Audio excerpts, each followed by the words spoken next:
Drama की starring हमारी female lead सूजी के साथ होती है, जो कि अभी एक नॉवेल पढ़ रही है जिसे उसकी क्लासमेट ने लिखी है। सूजी की क्लासमेट उससे बहुत ज़्यादा जेलस है, इसलिए उसने अपने आप को तो फीमेल लीड बनाई होती है और सूजी को नॉवेल की बुरी वाली फीमेल कैरेक्टर बनाई होती है। तो सूजी को इस बात पर बहुत ही गुस्सा आ रहा होता है कि उसने अपने आप को तो विनर बना ली है और मुझे लूज़र बनाई है, और एक बुरी लड़की जो कि किसी को छीनती है और बहुत सारे बुरे बुरे काम करती है और आखिरी में जिसके साथ बहुत ही बुरा होता है, मैं वो कैरेक्टर बन गई हूँ। रुको, मैं अब भी जाती हूँ और उसे इस बारे में सबक सिखा के आती हूँ कि वो मुझे ऐसे कैसे बना सकती है। यही सोचकर सूजी जा रही होती है अपनी क्लासमेट से इस बारे में पूछने के लिए, पर तभी उसका पैर फिसल जाता है और वो गिर जाती है और फिर वो डायरेक्ट नॉवेल के अंदर चली जाती है और वही नॉवेल की बुरी वाली सपोर्टिंग फीमेल कैरेक्टर बन जाती है। सूजी को यहाँ भी होश नहीं आया है और उसे देखते हुए कुछ औरतें आपस में बात कर रही हैं कि वो कैप्टन चीन की वाइफ है, लेकिन बहुत ही ज़्यादा बेकार लड़की है। जब कैप्टन चीन घर पे नहीं रहते तो वो बस घर से दूर भागकर अपने लवर से मिलने जाती है, और उसका और कैप्टन चीन का पहले से एक बेबी है, लेकिन वो इतनी जल्दी वापस से प्रेग्नेंट हो गई है जबकि शादी को सिर्फ 3 साल हुए। तो पता नहीं ये बेबी कैप्टन चीन का होगा भी कि नहीं, किसी और का होगा। ऐसा बोलकर ये लोग सूजी के ऊपर हंसे जा रहे होते हैं और सूजी को ये सारी बातें सुनाई दे रही होती है, तो उसकी नींद खुल जाती है और वो सोचती है कि आखिर मेरा सर क्यों दर्द हो रहा है। सूजी यहाँ की चीज़ें देखते हुए समझ जाती है कि मैं ज़रूर नॉवेल के अंदर आ गई हूँ, और फिर वो काफ़ी शॉक होती है। इतने में वो सामने से एक बंदे को आते हुए देखती है जो कि कोई और नहीं, हमारे इस ड्रामे का मेन लीड है, और यही कैप्टन चीन है, यानी कि सूजी का हस्बैंड। सूजी उसे देखते के साथ ही सोच रही होती है कि ये कितना हैंडसम है। जैसे वो पास आता है तो ये उसे पहचानती है कि ये तो मेरा सीनियर है ना, और ये वही बंदा है जिसको मेरी क्लासमेट लैन परस्यू कर रही है 4 सालों से।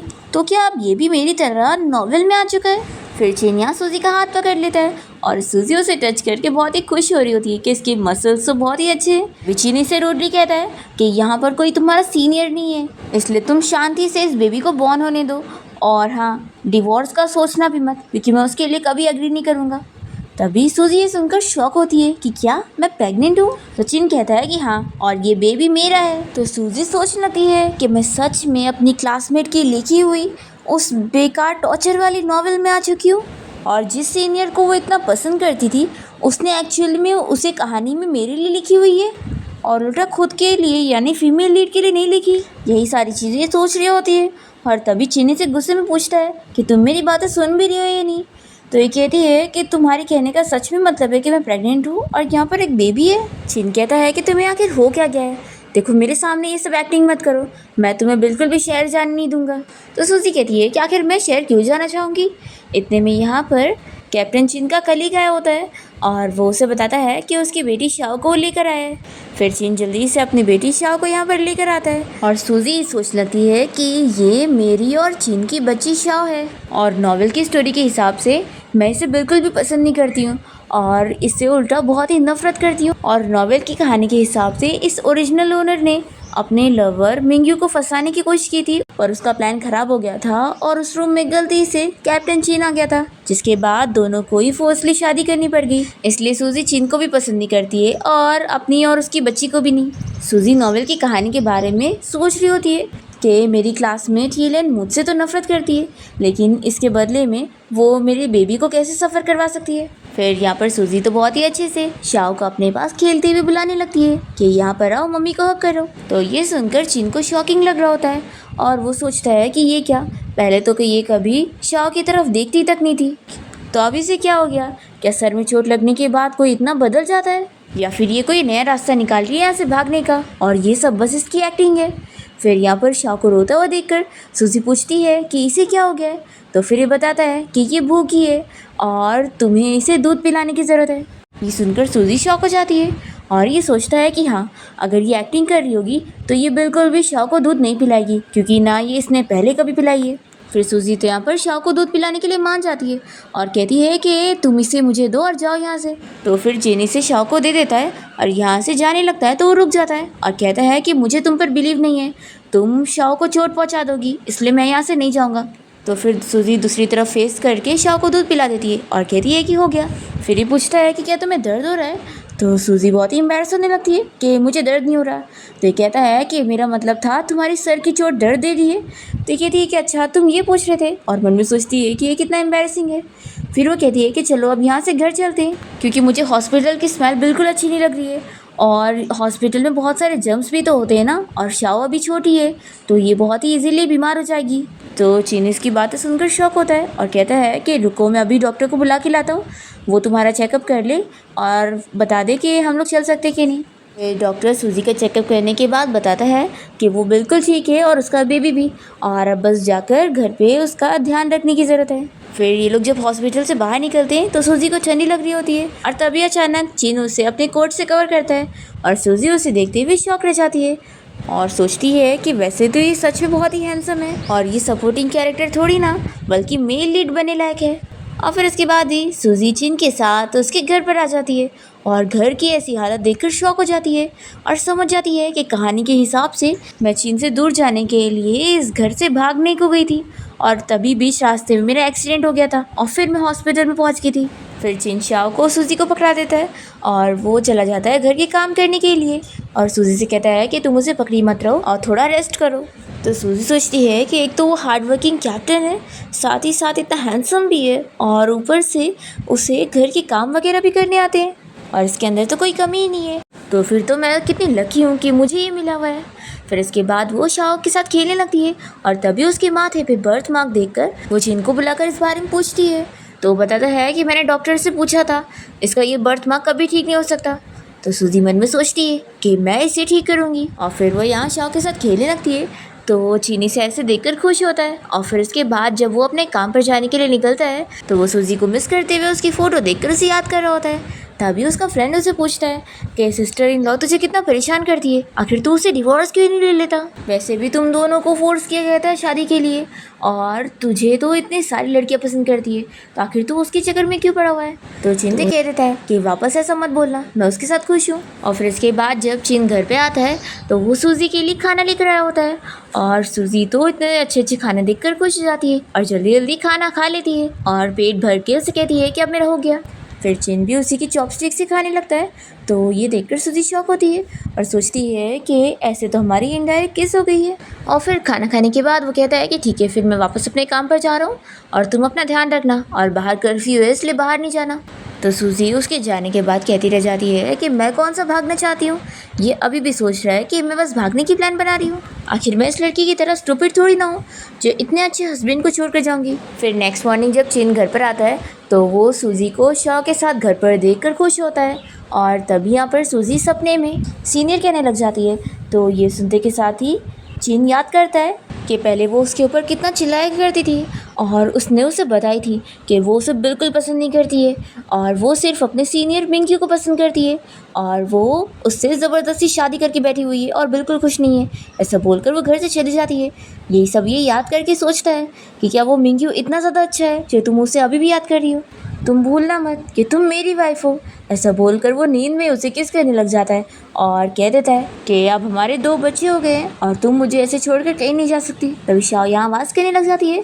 तो चिन जल्दी से जाकर उसे उठाता है और कहता है कि चलो मम्मी को सोने देते। और सूजी तो सपने में अपने आप को चिन के साथ रोमांस करते हुए देख रही होती है, और फिर वो जाग जाती है तो सोचती है कि मैं ऐसा सपना कैसे देख सकती हूँ, और लगता है मैंने सपने की वजह से लिप्स को बाइट कर ली हूँ। फिर इतने में सूजी को बाहर औरतों की आवाज़ आती है बात करने की। तो वो अपनी विंडो से झाँक कर उन लोगों को देखती है जो कि यहाँ पर बाहर काम करते हुए सूजी के बारे में गॉसिपिंग कर रही होती हैं, और कह रही होती हैं कि लड़की तो 12 बजे तक सोती रहती है और ना घर के काम करती है ना बच्चे को संभालती है। और कैप्टन चीन अपना काम करने के बाद घर आकर कपड़े तक धोता है और घर के सारे काम भी करता है। वो कितना अनलकी है कि उसे ऐसी लेजी वाइफ मिल गई है, और उस लड़की का कैरेक्टर तो ठीक नहीं है और वो कैप्टन चीन को चीट कर रही है और पता नहीं किसके बच्चे की मॉम बनने वाली है। सूजी को अपनी ये सारी बातें सुनकर बहुत ही गुस्सा आती है, और फिर वो घर के बाहर पहुंच जाती है इन लोगों के सामने।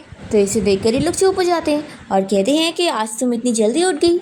तो सूजी कहती है कि हाँ, अगर मैं नहीं उठती तो आप लोगों की बातें कैसे सुनती, कि आप लोग मेरे बारे में क्या क्या कह रहे थे। तो ये लोग कहते हैं कि हम लोग तो बस ऐसी आपस में बातें कर रहे थे। सूजी कहती है कि हाँ हाँ, आप लोग मेरे घर के सामने बातें कर रहे थे तो ऑफकोर्स है कि मेरे लिए बातें कर रहे होंगे, लेकिन अब मैं बाहर आ गई हूँ तो आप लोग चुप क्यों हो गए हो, अब क्यों नहीं बातें करते। तो फिर इनमें से एक लेडी को बहुत गुस्सा आती है और वो सूजी को चिल्लाने लगती है कि हाँ, हम तुम्हारे बारे में बातें कर रहे थे और हमने जो भी बातें करी वो बिल्कुल सच है कि तुम्हारा कैरेक्टर बिल्कुल ठीक नहीं है और तुम कैप्टन चीन को चीट कर रही हो, तो हम उनकी साइड क्यों नहीं ले सकते। और यहाँ पर सभी कोई तुम्हारी असलियत जानते हैं, तो तुम किस बात पे झगड़ा कर रही हो।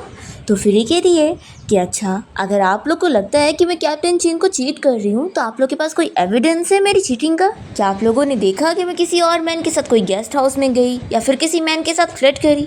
अगर नहीं देखा तो फिर आप लोग मेरे बारे में ये सब कैसे बोल रहे हैं जबकि आपके पास कोई एविडेंस नहीं है। तो फिर ये लेडी चिल्ला कर कहती है कि किसने कहा कि मेरे पास एविडेंस नहीं है। मैंने लोगों को बातें करते हुए सुनी हो कि तुम एक चोर भी हो जो कि लोगों की चीज़ें चुराती हो।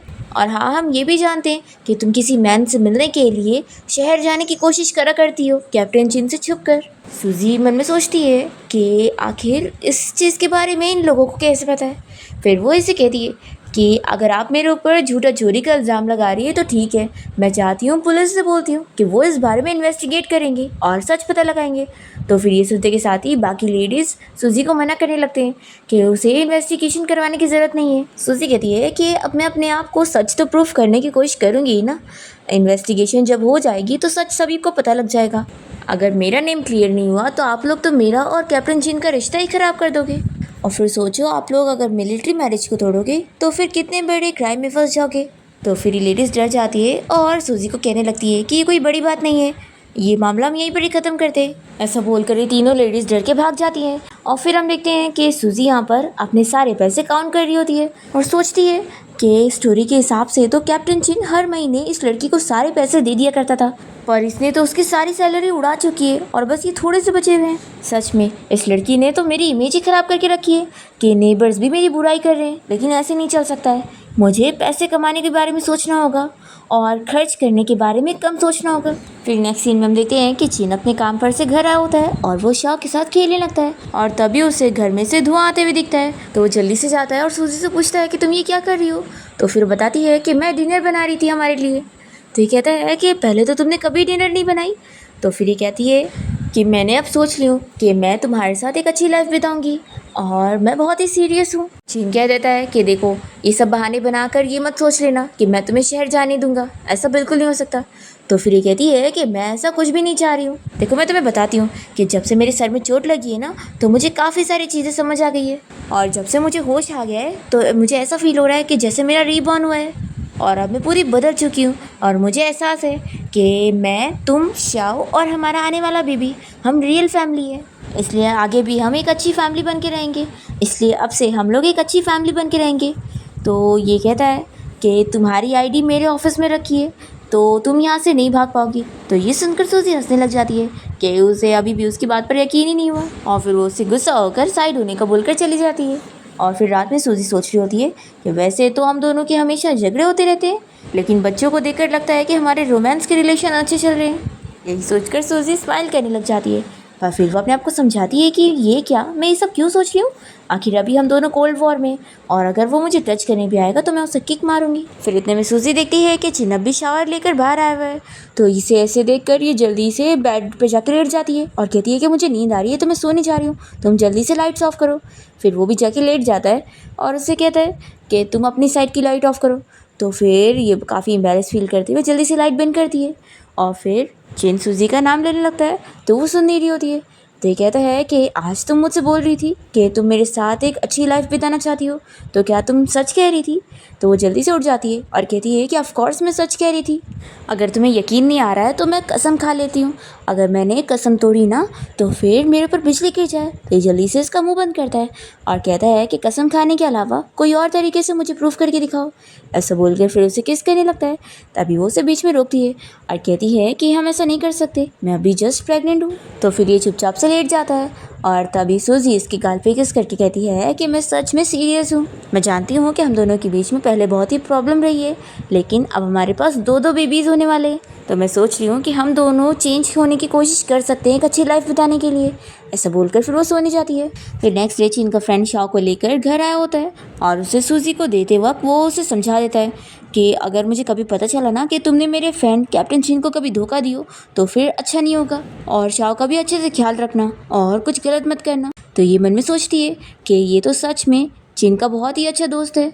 ये कहती है कि तुम फिक्र मत करो, मैं कभी ऐसा कुछ गलत नहीं करने वाली हूँ और तुम जाओ अपना काम करो। ऐसा बोलकर वो शाओ को ले लेती है। और फिर तभी इतने में एक मिली नाम की लेडी आकर सूजी से बातें करने लगती है और उससे पूछ रही होती है कि आज उसके घर में क्या अच्छा खाना पीने के लिए है। सूजी को नॉवेल की स्टोरी के हिसाब से पता होता है कि ये बहुत ही ख़राब लेडी है और इसने सूजी का बस फ़ायदा ही उठाई है और उसके घर के खाने पीने की चीज़ों का इस्तेमाल भी किए और उसके बारे में इसने ही तो सारी रूमर फैलाई है और उसे भागने पर भी इसी ने प्रोवोक करी थी और इसका साथ दी थी। सूजी समझ जाती है कि इसे दूर रहना ही बेहतर होगा, इसलिए वो जल्दी से अपने घर में चली जाती है और दरवाज़ा भी बंद कर लेती है और इसे अंदर नहीं आने देती।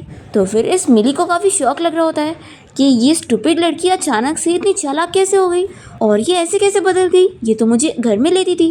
फिर रात में हम देखते हैं कि चिन घर पर आ जाता है और वो देखता है कि सूजी शाओ को लेकर कैसे सो रही है, तो ये देखकर खुश होता है और तभी उसकी आवाज़ से सूजी जाग जाती है। तो ये कहता है कि कहीं मैंने तुम्हें डिस्टर्ब तो नहीं कर दिया। तो सूजी कहती है कि बिल्कुल भी नहीं और फिर वो उसे नींद में ही बातें करने लगती है और कहती है कि कल मुझे सिटी में जाना है और मार्केट जाकर कुछ चीज़ें खरीदनी है, तो क्या तुम मेरे पीछे अपने फ्रेंड को नहीं लगा सकते हो? मैं अकेले जाकर कुछ चीज़ें खरीद कर आ जाऊंगी और मैं प्रॉमिस करती हूँ कि मैं कहीं भागने वाली नहीं हूँ। मैंने तुमसे बोली हूँ ना कि मैं तुम्हारे साथ एक अच्छी लाइफ बिताना चाहती हूँ और मैं जो बोलती हूँ ना वो मैं करती हूँ और तुम फिक्र मत करो, मैं सुबह जाऊँगी और दोपहर तक आ जाऊँगी। तो फिर इस पर चिन यकीन कर लेता है और कहता है कि ठीक है, मैं लास्ट बारी तुम पे फिर से ट्रस्ट कर रहा हूँ। फिर नेक्स्ट मॉर्निंग होते ही सूजियाँ मार्केट जाने के लिए निकल रही होती है और तभी चिन उसे एक्स्ट्रा पैसे देता है। ये कहती है कि तुम तो ऑलरेडी मुझे अपनी सैलरी दे दिया करते हो ना, तो ये कौन से पैसे? कहीं ऐसा तो नहीं कि तुमने मुझसे प्राइवेट मनी छुपा के रखे थे?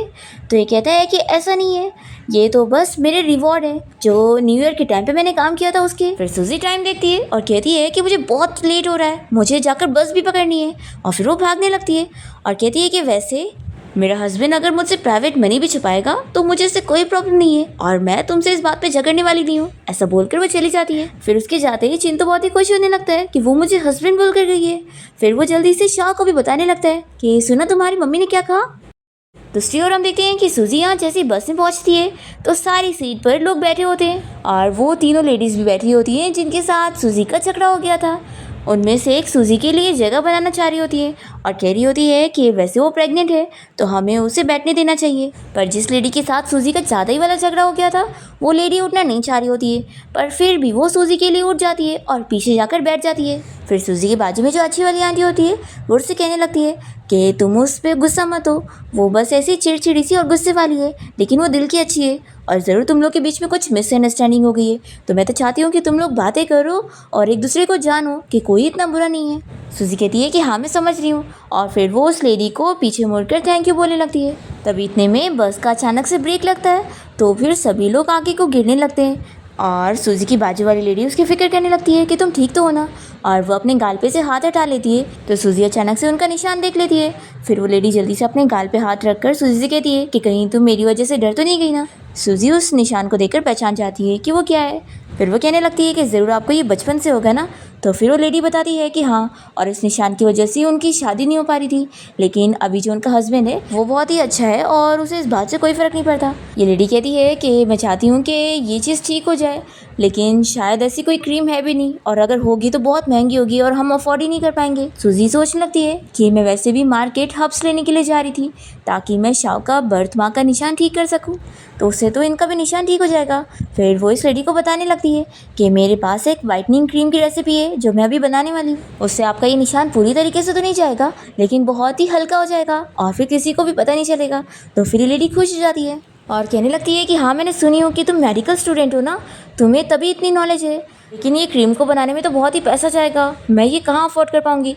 सूजी कहती कि बिल्कुल भी नहीं, मैं आपको बहुत ही सस्ते में दे दूँगी। तो फिर लेडी तो बहुत ही खुश हो जाती है और फिर बाकी लोग भी ये सुन लेते हैं और सूजी से कहने लगते हैं कि हमें भी ऐसी क्रीम चाहिए जिससे हम अपना फेस को वाइट कर सकें।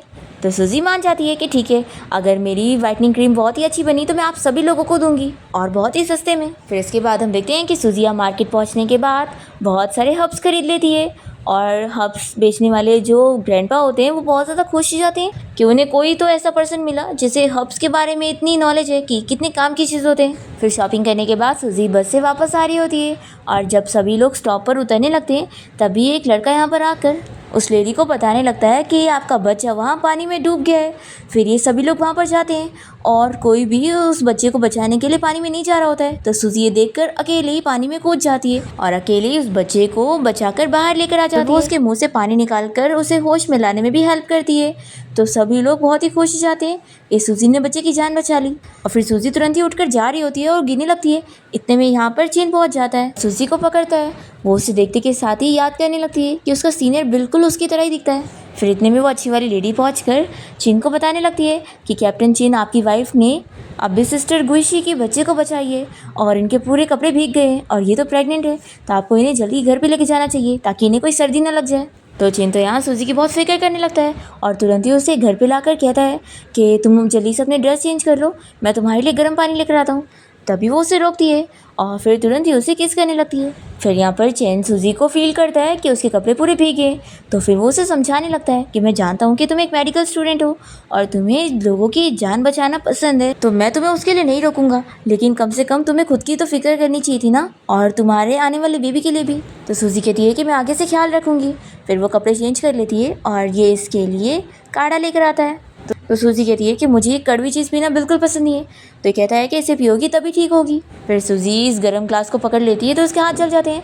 तो ये जल्दी से उसके हाथ की केयर करने लगता है और फूंकता है। तो सूजी ये देखकर खुश होती है। फिर ये कहता है कि रुको, मैं अभी इसको ठंडा करके देता हूँ, और फिर वो उसे फूंक कर ठंडा करके देता है और उसके कहने पर सूजी पूरा पी लेती है। और फिर इतने में बाहर से उस लेडी की आवाज़ आती है और वो बताती है कि वो शाव को लेकर आई है और साथ ही में वो हब्स भी लेकर आ गई है जो कि सूजी बस में रख कर चली गई थी। फिर सूजी जल्दी से शाव को हक कर रही होती है और तभी इतने में चेनी से फिर से समझाने लगता है कि तुम सुन रही हो ना, अगली बार अपने आप को ऐसे रिस्क मत डालना। तो वो कहती है कि ठीक है हस्बैंड, मैं समझ रही हूँ। तो ये सुनकर चेन फिर से खुश हो जाता है और सूजी को किस करने लगता है और फिर वो स्माइल करते हुए कहता है कि चलो मैं जल्दी से शाव के लिए पाउडर वाला दूध बना देता हूँ। फिर नेक्स्ट सीन में हम देखते हैं कि सूजी यहाँ पर बाहर सनलाइट ले रही होती है। इतने में वही ख़राब वाली लेडी मिली यहाँ पर आ जाती है और वो फिर से सूजी को यहाँ भड़काने के लिए आई होती है और उसे कह रही होती है कि मैंने सुनी कि तुमने किसी बच्चे की जान बचाने के लिए अपनी जान को दांव पे लगाकर पानी में कूद गई थी। देखो इससे क्या ही फ़र्क पड़ा, कोई भी तुम्हें मानने वाला नहीं है, इसलिए तुम्हें अपने आप को पहले देखना चाहिए। सूजी कहती है कि मैंने उस वक्त सिर्फ ये देखी थी कि मुझे किसी की जान बचानी है, और आपके कहने का क्या मतलब है कि मैं उस बच्चे को मरने देती। तो फिर ये तुरंत ही पलट जाती है कि मैं ऐसा क्या कह रही हूँ और फिर ये तुरंत ही बातों को चेंज करते हुए कहती है कि वैसे तुमने नई ड्रेस खरीद के लाई हो ना, मैंने देखी थी कि तुम स्टोर गई हुई थी ड्रेस खरीदने के लिए। सूजी मन में सोचती है कि इसे सब कुछ पता चल जाता है। फिर लेडी यहाँ पर सूजी की मुर्गी को देखते हुए बातें करने लगती है कि इसका चिकन सूप बनेगा तो कितना अच्छा लगेगा ना। तभी ये मुर्गी सुन लेती है और फिर इस लेडी को आकर चोट से मार मार के सबक सिखाती है और वो लेडी यहाँ से डर के भाग जाती है और सूजी को ये देखकर खुशी मिलती है और वो अपनी मुर्गी से कहती है कि तुमने बहुत ही अच्छा काम करी। फिर इतने में यहाँ पर सूजी से मिलने के लिए वो लेडी आई होती है जिसकी बच्चे की जान उसने बचाई थी। उसका सूजी से झगड़ा भी तो हुआ था ना, तो यहाँ पर वो उसे काफ़ी माफ़ी मांग रही होती है और कहती है कि मुझे अब अपनी गलती का एहसास हो गया है कि तुम तो बहुत ही अच्छी हो और मुझे तुम्हारे बारे में वो सारी रूमर्स नहीं फैलानी चाहिए थी। देखो तुम ये सारे गिफ्ट ले लो और अगर तुम ये एक्सेप्ट नहीं करोगी और तुम्हें अभी भी बुरा लग रहा है तो तुम मुझे मार सकती हो या फिर तुम मुझे कितना भी काम करने के लिए दे सकती हो, मैं सब करने के लिए तैयार हूँ। सूजी कहती है कि लॉ का ज़माना है, अगर मैंने आपको स्लेव बनाने की कोशिश की ना तो फिर मुझे जेल हो जाएगी। और सिस्टर इन लॉ, हम लोग एक ही जगह पे रहते हैं ना और हम लोग पड़ोसी हैं, तो एक दूसरे की हेल्प करना हमारी जिम्मेदारी है, तो मैंने बस आपकी हेल्प की हूँ और कभी फ्यूचर में आप भी तो मेरे काम आओगी ना, तो हम एक दूसरे के काम नहीं आएंगे तो कौन आएगा। तो फिर लेडी तो खुश हो जाती है और रोने लगती है कि सच में तुम कितनी ज़्यादा अच्छी हो और मैंने तुम्हें इस तरीके से ट्रीट करी थी। तो सूजी उन्हें समझाती है कि जो भी पास्ट में हो गया है वो हमें भूल जाना चाहिए और आगे बढ़ना चाहिए एक दूसरे को माफ़ करके। तो फिर लेडी कहती है कि तुम बिल्कुल सही कह रही हो और फिर वो अपने उगाए हुए वेजिटेबल सूजी को देने लगती है और कहती है कि प्लीज़ इसे एक्सेप्ट कर लो, नहीं तो मुझे बुरा लगेगा। तो सूजी ले लेती है और कहती है कि ये वेजिटेबल्स तो कितने फ्रेश लग रहे हैं और कितने अच्छे हैं। तो फिर लेडी बताती है कि ये मैंने अपने खुद के यार्ड में उगाई हूँ। तो सूजी काफ़ी इम्प्रेस होती है कि आप लोग को तो खुद के लिए वेजिटेबल्स उगाना भी आता है और मुझे तो यहाँ पे कुछ भी नहीं आता। तो फिर लेडी कहती है कि ये सब आसान होता है, मैं तुम्हारी हेल्प कर सकती हूँ। और फिर लेडी तो सूजी के लिए यहाँ पर काम भी करने लगती है और फिर सूजी उनसे और बातें करने लगती है और पूछती है कि वैसे आपने जो मेरे बारे में सुनी थी वो किससे सुनी थी। तो फिर बताती है कि उसी मिली से। तो सूजी इस लेडी को सब बता देती है कि उस मिली के साथ कोई इसका अच्छा कनेक्शन नहीं है और वो तो उल्टा इसकी सारे राज जान जाती है और इसके घर की चीज़ें भी यूज़ करती है और उसके बारे में झूठी रूमर फैला रही है। तो फिर इस लेडी को बहुत गुस्सा आती है कि फिर तो वो कितना गलत कर रही है और तुम्हारी इमेज ख़राब कर रही है, मैं अब भी जाती हूँ और उससे झगड़ा करती हूँ। तो सूजी नहीं रोकती है और कहती है कि मेरे पास एक अच्छा आइडिया है, क्योंकि अगर आप अभी सामने जाओगी भी ना तो भी वो मानेगी नहीं, तो मेरे पास एक अच्छा प्लान है और इसकी असलियत सभी के सामने दिखाने के लिए। फिर लेडी जब यहाँ से जाने लगती है तो सूजी उन्हें अपने घर से मशरूम का सूप ला कर देती है और कहती है कि आप इसे लेकर जाओ और अपने बच्चे को ज़रूर पिलाना, उसकी हेल्थ इससे ठीक होगी। हाँ, बस याद रखना कि इसे बासी मत करना, नहीं तो फिर मशरूम जहरीले हो जाते हैं। फिर ये लेडी सूजी को थैंक यू बोलकर सूप को घर पे लेकर जाती है और उनका बेटा बहुत ज़्यादा खुश हो जाता है और खुशी से दोनों खाना खाते हैं। फिर चिन भी यहाँ पर घर पे पहुँच जाता है और सूजी उसके लिए भी जल्दी से नूडल्स वाला ये मशरूम का सूप लेकर आती है और कहती है कि तुम्हें भूख लगी होगी ना, तो चलो जल्दी से खाना खा लो। तो फिर ये तो शौक रह जाता है और पूछता है कि तुमने बनाई हो। सूजी कहती है कि हाँ, तो चलो जल्दी से खाओ। और फिर ये सोच रहा होता है कि उसने बोली थी कि वो उसके साथ एक अच्छी लाइफ गुजारना चाहती है। फिर सूजी से बताने लगती है कि वो अपने यार्ड में वेजिटेबल्स उगाना चाहती है और आज उसने एक पड़ोस की लेडी की भी हेल्प ली थी। तो फिर ये कहता है कि तुम सच में क्या वेजिटेबल्स उगाना चाहती हो और मुर्गी पालना चाहती हो? सूजी कहती है कि हाँ, क्या मैं नहीं कर सकती हूँ? तो कहता है कि ऑफकोर्स कर सकती हूँ, और वैसे अब अगली बार जो भी काम वगैरह रहेगा ना तो तुम मुझे कहना, मैं छुट्टियों में कर दिया करूँगा, हम दूसरों को परेशान नहीं करेंगे। सूजी कहती है कि हाँ, वैसे भी हमारा आंगन इतना बड़ा है कि हम लोग बहुत सारे वेजिटेबल्स उगाएंगे और अब से हम लोग फ्रेश वेजिटेबल्स ही खाएंगे। फिर रात में हम देखते हैं कि सूजी और चेन यहाँ रात में सोने जा रहे होते हैं, तभी वो उसे रोकती है और कहती है कि बस इंतज़ार करो, अभी हम लोग एक मज़ेदार शो देखने वाले हैं। फिर इतने में कुछ लेडी बाहर आ जाती है और नॉक करते हुए इन लोगों को बताती है कि मिली का जो बेटा है उसकी तबीयत ख़राब हो गई है और उसे शायद फूड पॉइजनिंग हो गई है, तो तुम्हें तो मेडिसिन की काफ़ी नॉलेज है, तो तुम चलकर उसे देख लो क्योंकि हॉस्पिटल काफ़ी दूर है। तो फिर सूजी मान जाती है और चीन कहता है कि चलो मैं तुम्हारे साथ चलता हूँ, क्योंकि तुम ऐसे अकेले कैसे जाओगी। फिर ये लोग उसी मिली नाम की लेडी के घर पे पहुँच जाते हैं और फिर सूजी उसे पूछती है कि तुम्हारे बेटे ने क्या क्या खाया था, मुझे बताओ। तो फिर वो अपने घर की बनाई हुई डिश के नाम लेती है और फिर मशरूम वाली डिश के बारे में बताने वाली होती है, पर चुप हो जाती है कि नहीं और कुछ नहीं है। सूजी कहती है कि इन सब से तो फूड पॉइजनिंग नहीं हो सकती है और तो आप कुछ तो छुपा रही हैं, तो जब तक आप मुझे क्लियरली नहीं बताओगी मैं कैसे इसका इलाज करूँगी, और अगर आपको मुझ पर यकीन ही नहीं है तो कोई बात नहीं, ठीक है मैं जाती हूँ। फिर चिन भी यहाँ से सूजी को लेकर जा रहा होता है और फिर बाकी लेडीज़ यहाँ पर इसे समझाती है कि क्या तुम्हें अपने बेटे को ठीक नहीं करवाना है, इसके अलावा अभी किसी इतनी नॉलेज है और हॉस्पिटल तो बहुत दूर है, तो तुम्हारा बेटा ठीक हो ही नहीं पाएगा, तो यही इतनी मेडिसिन की नॉलेज रखती है तो इसे सब सच बता दो। तो फिर इस मिली को बताना पड़ जाता है और इस सूजी से बताती है कि उसके बेटे ने मशरूम डिश खाया था, उसके बाद से ही वो ऐसी पागल जैसी हरकतें कर रहा है। सूजी उसे वही डिश लाने के लिए बोलती है और फिर वो अपना नीडल निकाल कर इस बच्चे का ट्रीटमेंट करने लग जाती है और फिर ये बच्चा ठीक हो जाता है। और उसके बाद सूजी यहाँ पर सभी लोगों के साथ मिलकर इस लेडी से कह देती है कि ये मशरूम ज़रूर उसने चुरा के लेकर आई है, और तभी तो वो इस बारे में बता भी नहीं रही थी और आज तो वो मार्केट भी नहीं गई। नहीं मान रही होती है तो बाकी सभी लेडियों से कह देती है कि अब झूठ बोलने का कोई फ़ायदा नहीं है, तुम्हारी असलियत हम सब जान गए और अब हमें ये भी पता लग गया है कि यहाँ की चोर कोई और नहीं बल्कि तुम ही हो। फिर सूजी इस मिली से कह देती है कि अब आप दोबारा मेरे घर पे मत आना, और वो इससे अपना पीछा छुड़ाने के बाद यहाँ से चिन के साथ चली जाती है। और फिर उन लोग के जाते ही सारी लेडीज़ भी मिली के घर से बाहर निकल जाते हैं और सूजी के बारे में आपस में बातें कहने लगते हैं कि उसका तो कैप्टन चिन के साथ कितना अच्छा रिलेशन है और दोनों हस्बैंड वाइफ एक दूसरे के साथ खुश हैं, और मिली ने तो सब हमें झूठ बताई थी, और सूजी तो बहुत ही अच्छी लड़की है जो कि लोगों की हेल्प करती है, और मिली ने सब उसके बारे में गलत गलत रूमर फैलाई थी। यही सब सोच कर ये आंटी जान से चली जाती है। दूसरी तरफ चीन और सूजी भी घर की तरफ ही जा रहे होते हैं और तभी चीन से पूछता है कि क्या तुम्हारा यही सब करने का प्लान था मिली के साथ? तो फिर ये कहती है कि हाँ, देखो अगर मैं उसे सामने से रिजेक्ट कर दी और उसकी असलियत सभी को बता दी तो वो इतनी आसानी से नहीं मानती, लेकिन अब सभी ने उसकी असलियत देख ली है और सभी जान गए हैं कि वो कैसी है, तो अब उसका झूठ बोल के कोई फ़ायदा नहीं है, कोई उस पर बिलीव नहीं करेगा, और अब मैंने उसे ऐसे करके पीछा भी छुड़ा लिया। तो फिर चीन पूछता है कि लेकिन पहले तो तुम्हारा उस मिली के साथ बहुत ही अच्छा रिश्ता था ना? तो सूजी कहती है कि वो पुरानी बात थी, मैंने तुम्हें बोली थी ना कि जब से मुझे चोट आई और मेरी अक्ल ठिकाने पर आ गई तो फिर मुझे ऐसा लगता है कि मेरा रीबर्थ हो गया और मुझे काफ़ी सारी चीज़ें समझ आ गई है और मैंने सोच ली हूँ कि मैं तुम्हारे साथ एक अच्छी लाइफ बिताने वाली हूँ, तो मैं ये पूरा करूँगी। तो फिर ये सुनकर चिन भी खुश होता है और सूजी का हाथ पकड़ता है। फिर रात में जब दोनों जन सोने के लिए लेटते हैं तो सूजी को तो बहुत ज़्यादा नर्वस फील हो रहा होता है कि वो आखिर इतने हैंडसम बंदे के साथ है, पर चिंता सूजी को कुछ नहीं करता, उल्टा उसे पूछता है कि तुम्हें क्या हो गया, देखो तुम अगर कोई अनकंफर्टेबल फील कर रही हो तो मुझे बताना। तो फिर वो अच्छे से सो जाती है। फिर दूसरी तरफ हम लैन को देखते हैं जो कि सूजी की क्लासमेट होती है और वो भी अपनी इस नॉवेल के अंदर आ जाती है और वो फीमेल लीड बनी होती है और सोचती है कि आखिर मैं यहाँ पर क्यों। तभी उसे यहाँ की चीज़ें देखकर समझ आता है कि वो अपनी नॉवेल में आ गई है और इसे एहसास होता है कि मैंने तो ऐसी स्टोरी नहीं लिखी थी, मैं तो एक मेडिकल स्टूडेंट हूँ और मुझे तो मेल लीड मिंग के साथ होना चाहिए था। फिर इसे आसपास के लोगों से पता लगता है कि मिंग ने तो इसे डंप करके चला गया है, इसलिए ये यहाँ पर काम कर रही है। ये सोचते के साथ ही ये तुरंत ही मिंग को रोकने के लिए जाती है और कहती है कि तुम कितने अनग्रेटफुल हो, तुमने मुझे यहाँ पर लेकर आए थे तो आखिर तुम मुझे फैक्ट्री में काम करने के लिए छोड़कर कैसे जा सकते हो, मैं भी यहाँ पर एक मेडिकल स्टूडेंट बनने आई हूँ। तो फिर ये इसे मना करने लगता है कि तुम्हारे लिए कोटा खत्म हो चुका है, तो भी ये नहीं मानती है और कहती है कि अगर मुझे साथ नहीं लेकर जाओगे तो मैं सभी को तुम्हारे बारे में बता दूंगी।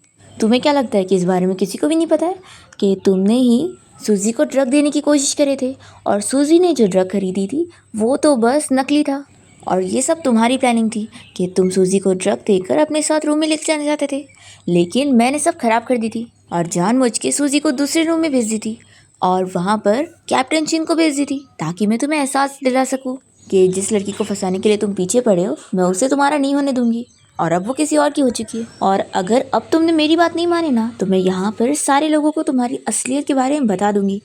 फिर ये सुनते के साथ ही मिंग बहुत ही डर जाता है और लैन को साथ में ले जाने के लिए मान जाता है। फिर नेक्स्ट टाइम देखते हैं कि चिन अपना काम पर जाने के लिए निकल रहा होता है और सूजी भी अपनी बेटी शाओ को नर्सरी तक छोड़ने के लिए जाने के लिए निकल रही होती है और सूजी उससे कहती है कि तुम फिक्र मत करो, मैं शाओ को छोड़ने चली जाऊंगी, तुम अपना काम पर जाओ। तो फिर चिन मान जाता है और सूजी उसे गुड बाय कर देती है। फिर इसके बाद वो अपनी बेटी शाओ को लेकर स्कूल तक पहुंचती है। तभी यहाँ पर एक और लेडी जो कि सूजी से अच्छे से बात कर रही होती है, वो जैसे ही शाओ के चेहरे पर वो बर्थ मार्क देखती है तो डर जाती है और फिर उसकी बेइज्जती करने लगती है कि ये कैसा गंदा निशान है, तुम जैसे लोग को यहाँ पर नहीं रहना चाहिए, क्या तुम अपनी बच्ची को यहाँ पर भेजकर सारे बच्चों को डराना चाहती हो। तो सूजी कहती है कि मेरी बेटी को तुम ऐसा नहीं बोल सकती हो, उल्टा मेरी बेटी तो बड़ी होकर बहुत ही ज़्यादा अच्छी बनेगी और तुम अपना देखो, क्या पता तुम्हारा बेटा क्या करने वाला है। फिर ये लेडी को गुस्सा आती है और इस सूजी से कहती है कि क्या तुम जानती भी हो मेरा हस्बैंड कौन है, वो बहुत ही अच्छी कंपनी में एम्प्लॉय है। तो फिर ये सभी हंसने लग जाते हैं और कहते हैं कि लगता है तुम नहीं जानती हो कि सूजी का हस्बैंड कौन है, वो कैप्टन चिन है। सूजी से माफ़ी मांगती है क्योंकि वो कैप्टन चिन से पंगा नहीं लेना चाहती है। फिर सूजी बाकी लेडीज़ को समझा देती है कि शाओ की तबीयत ठीक नहीं है तो मैं उसे लेकर घर जा रही हूँ, आप इस बारे में टीचर को बता देना। और फिर वो चली जाती है इस लेडी को बिना भाव दिए। और फिर सूजी घर आने के बाद शाओ के लिए क्रीम बनाने का सोचती है और मेहनत पर जुट जाती है और फिर धीरे धीरे वो उसे क्रीम लगाकर उसकी जो बर्थ मार्क का निशान है वो कम कर देती है। और फिर वो घर में अपनी सारी आस पड़ोस की लेडीज़ को बुलाकर उन्हें भी इस क्रीम को लगाकर दिखाती है कि कितनी पावरफुल क्रीम है और बहुत ही अच्छी है। फिर इन लोगों को ये क्रीम सच में बहुत ही पसंद आती है और सभी सूजी से उसे खरीद लेते हैं और सूजी बहुत ही सस्ते में सभी को बेच देती है और इससे वो बहुत सारे पैसे कमा लेती है। जब यहाँ चिन रात में घर पर आता है तो वो उसे पूछता है कि ये सारे पैसे कहाँ से आए, तो फिर ये बताती है कि मैंने खुद कमाई हूँ अपनी खुद की क्रीम को बनाकर बेचकर। और फिर वो ये सारे पैसे चिन को दे देती है और कहती है कि मैं जानती हूँ कि तुम बहुत ही मुश्किलों से सारा पैसे का खर्चा करते होंगे और लास्ट टाइम तुमने मुझे अपना सारा पैसे दे दिए थे, तो ये तुम रख लो। चिन तो खुश हो जाता है और सोचता है कि पहली बार है कि किसी लेडी ने मुझे पैसे दिए। फिर वो पैसे रिटर्न करता है और कहता है कि लास्ट टाइम जो मैंने तुम्हें पैसे दिया था वो मुझे बोनस मिले थे और मेरे पास पैसों की कोई कमी नहीं है, उल्टा तुम ये अपने पास ही रखो और खर्च करो और तुम बस हैप्पी रहो, यही मेरे लिए काफ़ी है। सूजी ये सुनकर खुश होती है और वो चिन को किस करके कहती है कि ये तुम्हारा रिवॉर्ड है।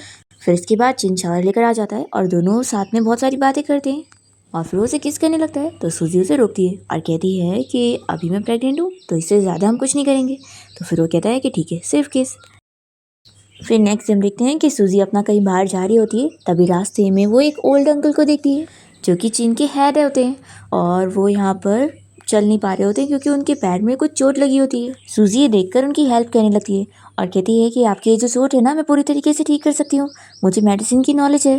तो फिर वो मान जाते हैं और सूजी उनका पैर ठीक कर देती है। तो फिर वो बहुत ही ज़्यादा खुश होते हैं कि तुम्हें तो कितनी नॉलेज है और फिर वो कहते हैं कि तुम मुझे ग्रैंडपा बुला सकती हो और वो सूजी को ट्रीटमेंट के पैसे देना चाह रहे होते हैं। फिर सूजी मना करती है कि मैंने खुद आपका ट्रीटमेंट करी ना, तो आपको पैसे देने की ज़रूरत नहीं है और वो चली जाती है। तो ग्रैंडपा तो सोचने लग जाते हैं कि कौन वो लकी ऑफिसर होगा जिसकी ये वाइफ होगी इतनी स्मार्ट सी। फिर रात में जब चिन घर पर आता है तो सूजी उसे अपने सारे हर्ब्स सिखाने लगती है और कहती है कि देखो मैं बहुत सारी क्रीम बनाने वाली हूँ और मैंने सोच के रखी हूँ कि मैं सिटी में जाकर स्टॉल लगाऊंगी और ये सब बेचकर और पैसे कमाऊंगी। फिर चिन यहाँ पर अपसेट होता है तो ये पूछती है कि तुम्हें क्या हुआ है। तो फिर वो बताता है कि अभी जल्द ही रिसर्च इंस्टीट्यूट के कुछ मेडिकल स्टूडेंट यहाँ पे रहने के लिए आने वाले क्योंकि हॉस्टल में कमी पड़ गई है, तो वो यहाँ पे रहेंगे और हमें उनकी हेल्प करनी चाहिए। सूजी कहती है कि हाँ सही तो है, कुछ नेबर्स ही तो बढ़ेंगे ना, इसमें क्या प्रॉब्लम है। और फिर वो अपने सोने के लिए चली जाती है और चिन तो इस बारे में सोच रहा होता है कि उसके फ्रेंड ने उसे बताया था कि उन सारे मेडिकल स्टूडेंट में से एक नाम मिंग का है, जो कि कोई और नहीं वही बंदा है जिसको सूजी पहले पसंद करती थी। इसी बात से ये अपसेट होता है कि सूजी ज़रूर उसके लिए खुश हो रही होगी। फिर नेक्स्ट हम देखते हैं कि चिन अपना काम पर जाने के लिए निकल रहा होता है, तभी सूजी उसे रोकती है और जल्दी से उसके लिप पर क्रीम लगाती है और बताती है कि ये मैंने बनाई हो तुम्हारे लिए। फिर वो अपना काम पर जाने के लिए निकल जाता है और सूजी के घर पे उसकी दोनों वही बेस्ट फ्रेंड वाली लेडीज़ आई होती हैं, जो कि उससे बता रही होती है कि तुमने जो लास्ट टाइम हमारे लिए, और वो उसे बताती हैं कि तुमने जो क्रीम दी थी वो बहुत ही ज़्यादा इफेक्टिव है और हम और ख़रीदने आए हैं। तभी सूजी उनसे हेल्प मांगती है कि ना मैं सोच रही थी कि मैं ज़्यादा से ज़्यादा क्रीम बनाकर सिटी में ले जाकर स्टॉल लगा के बेचूँ, तो इसमें मुझे आप लोगों की हेल्प चाहिए थी कि आप लोग मेरी क्रीम बनाने में मदद करो, क्योंकि मैं अकेले ज़्यादा नहीं कर पाती हूँ। तो फिर ये लोग तो खुशी खुशी मान जाते हैं सूजी की हेल्प करने के लिए, और सूजी कहती है कि बदले में मैं आप लोग को फ्री में क्रीम दिया करूँगी, क्योंकि मैं आप लोग को काम के पैसे तो नहीं दे रही हूँ, लेकिन बदले में आप लोग जितनी चाहे उतनी क्रीम यूज़ कर सकते हैं। तो फिर ये दोनों तो और खुश हो जाती हैं और फिर ये लोग मिलकर सूजी के साथ सारा काम करवा देते हैं। और फिर ये लोग सूजी के साथ मिलकर उसके वेजिटेबल्स उगाने में भी हेल्प वगैरह कर रहे होते हैं। तो सूजी भी यहाँ पर खुद भी काम करने आ जाती है। तभी यहाँ पर कुछ लेडीज़ आती है और बताती है कि वो सारे मेडिकल स्टूडेंट यहाँ पे रहने के लिए आ गए हैं। तो ये सभी देखने के लिए चाहते हैं कि शहर से कौन लोग आए हुए हैं। तभी इतने में सूजी उन सारे लोग में देखती है कि उसकी फ्रेंड लैन भी है।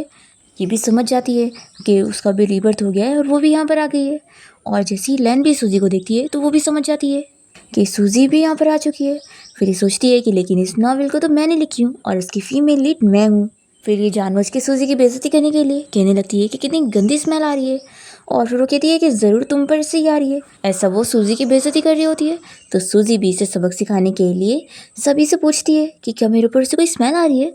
तो फिर वो लोग तो सूजी की साइड होते हैं और कहते हैं कि बिल्कुल भी नहीं, और अगर हम गाँव वालों के ऊपर से स्मेल आ रही है तो फिर इन शहर वालों को यहाँ पर रहने की ज़रूरत ही नहीं है। और वो लोग साफ साफ कह देते हैं कि अगर आप लोगों को हमसे इतनी ही प्रॉब्लम है तो यहाँ पे रहने की ज़रूरत नहीं है, आप लोग अपने शहर में ही जाओ रहने के लिए। और फिर लैन का तो मुंह बंद हो जाता है जब सभी लोग उन लोगों को यहाँ से भगाने लग जाते तो फिर उसके क्लासमेट भी उसे चिल्लाने लगते हैं कि तुमने तो हमारा भी ख़राब कर दियो। और फिर ये सारे गाँव वाली लेडीज़ इन लोग को धक्का देने लगती है, तो वो लैन नीचे गिर जाती है और फिर इन लोग को चिल्लाती है कि तुम लोग का मैं छोड़ूंगी नहीं, रुको अभी तुम लोग के बारे में कंप्लेन करती हूँ। तभी यहाँ पर वही जनरल आए होते हैं जिनसे ये अच्छे से बातें करने लगती है और कहती है कि आपने क्या मुझे पहचाना। फिर जनरली से पहचान लेते हैं कि हाँ हाँ तुम भी मेडिकल स्टूडेंट हो ना, हाँ तुम यहाँ पर अच्छे से पढ़ाई करो और रहो। फिर ये और बात करना चाह रही होती है पर जनरली से ज़्यादा भाव नहीं देते और कैप्टन चिन को आवाज़ देते हैं। जैसे चिन यहाँ पर आता है तो वो पूछते हैं कि तुम्हारी वाइफ कहाँ पर है, आज मैं तुम्हारी वाइफ से मिलना चाहता हूँ। अब तुम्हारे पेरेंट्स नहीं है तो क्या हुआ, मैं तो हूँ ना। तभी जैसी लैन चिन को देखती है तो वो शौक रह जाती है कि ये तो कितना हैंडसम है, अगर मुझे पहले पता होता कि मैं नॉवेल में आने वाली हूँ तो मैं कभी भी उस सूजी को इसके लिए नहीं लिखती। फिर ये ग्रैंडपा जैसी सूजी को देखते हैं तो कहते हैं कि तुम भी यहाँ पर हो और फिर उससे बातें करने लगते हैं। तो चिन पूछता है कि क्या आप दोनों एक दूसरे को जानते हैं। तो फिर ग्रैंडपा बताते हैं कि हाँ लास्ट टाइम इस लड़की ने मेरी हेल्प की थी और ये बहुत ही अच्छी है। फिर चिन अपने चीफ को बता देता है कि मेरी वाइफ कोई और नहीं बल्कि यही है। तो फिर ग्रैंडपा तो और खुश हो जाते हैं कि तुम्हें एक परफेक्ट वाइफ मिली है और तुम दोनों एक दूसरे के लिए सही हो। और फिर ग्रैंडपा इन दोनों के घर में घूमने के लिए जाते हैं और सूजी उनका फिर से ट्रीटमेंट भी करती है। तो ग्रैंडपा के पैर और ठीक हो जाता है और वो सूजी कहते हैं कि तुम तो बहुत ही अच्छी डॉक्टर हो, तो तुम्हें तो हॉस्पिटल में काम करना चाहिए और मैं तुम्हें हॉस्पिटल में जॉब लगवा रहा हूँ। तो फिर सूजी कहती है कि मैं ये कैसे कर सकती हूँ।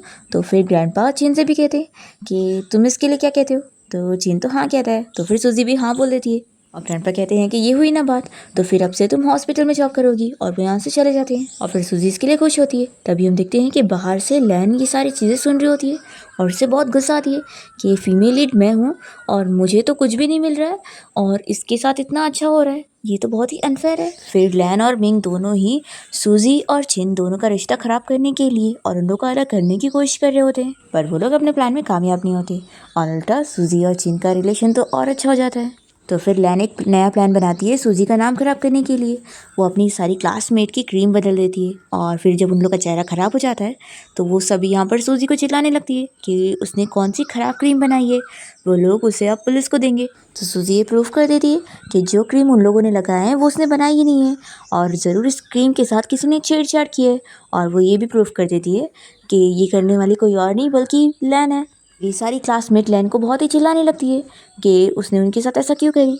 और फिर हम देखते हैं कि मिंग यहाँ सूजी के घर के बाहर झाँक रहा होता है, तो सूजी उसे भी सबक सिखाती है और चोर चोर कहकर चिल्लाती है, तो सारी लेडीज़ मिलकर उसे खूब मारती है। तो फिर वो बताता है कि अरे मैं बस एक स्टूडेंट हूँ, और जल्दी से यहाँ से भाग जाता है और सूजी का पीछा छोड़ देता है। फिर यहाँ पर जिन को एहसास हो जाता है कि सूजी अब पहले की तरह बिल्कुल नहीं है और उसे मिंग में कोई इंटरेस्ट नहीं है, तो वो फिर काफ़ी खुश होता है और उसे कहता है कि मैंने तुम्हें अब तक अपनी फैमिली से नहीं मिलवाया हूँ, तो क्या अब तुम न्यू ईयर के टाइम पर मेरे साथ मेरी फैमिली से मिलने चलोगी। सूजी कहती है कि ऑफ कोर्स है ना, तुम्हारा घर मेरा भी तो घर हुआ ना, तो मैं ऑफ कोर्स तुम्हारे साथ चलूंगी। तो चीन ये सुनकर खुश होता है और जल्दी से सूजी को हक करता है और फिर ये लोग मिलकर खुशी खुशी डिनर करने लगते हैं। और इसी के साथ इस ड्रामा की हैप्पी एंडिंग यहाँ पर हो जाती है।